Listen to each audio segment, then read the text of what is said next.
Here's a voicemail we received from one of our listeners named Patrick. My brother-in-law says he believes it's unfair that all the people who died before Jesus was born didn't have a chance for salvation. I know there's lots of people in the Old Testament who are in heaven, but I don't know how to answer him or maybe explain how that can be the case. Would love an answer. Thank you. Yeah.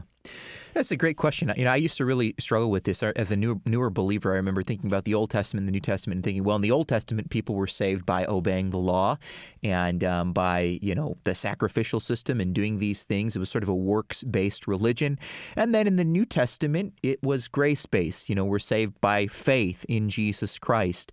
But that's really actually a confusion of what the Bible actually teaches, because Scripture makes it very clear that Old Testament believers were saved in the same way we're saved today.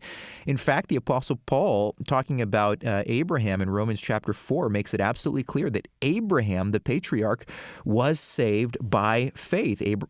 Romans chapter 4, verse 1, "What shall we say was gained by Abraham, our forefather, according to the flesh? For if Abraham was justified by works, he has something to boast about, but not before God. For what does the Scripture say? Abraham believed God, and it was counted to him as righteousness. Now to the one who works, his wages are not counted as a gift, but as what is due. And to the one who does not work, but believes in him who justifies the ungodly, his faith is counted as righteousness, just as David also speaks of the blessing of the one to whom God counts righteousness apart from works. Blessed are those whose lawless deeds are forgiven and whose sins are covered. Blessed is the man against whom the Lord will not count his sin." And so Paul brings up these two examples of Abraham and David, saying, look, they were saved by faith, just like we're saved by faith today. They're justified by faith. Well, faith in what?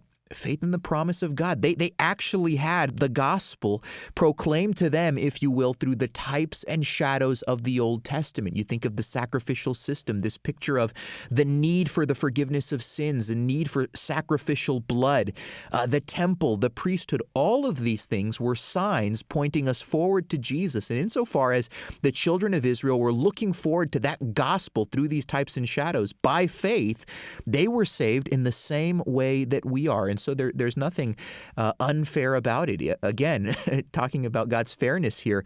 No, they were justified by faith. And so I think you could point to this text in Romans chapter 4. You could also point to a really neat text, I think, in Galatians chapter 3. Listen to what it says there, Galatians chapter 3, verse 7. "Know then that it is those of faith who are the sons of Abraham. And the Scripture, foreseeing that God would justify the Gentiles by faith, preached the gospel beforehand to Abraham, saying, 'In you shall all the nations be blessed.'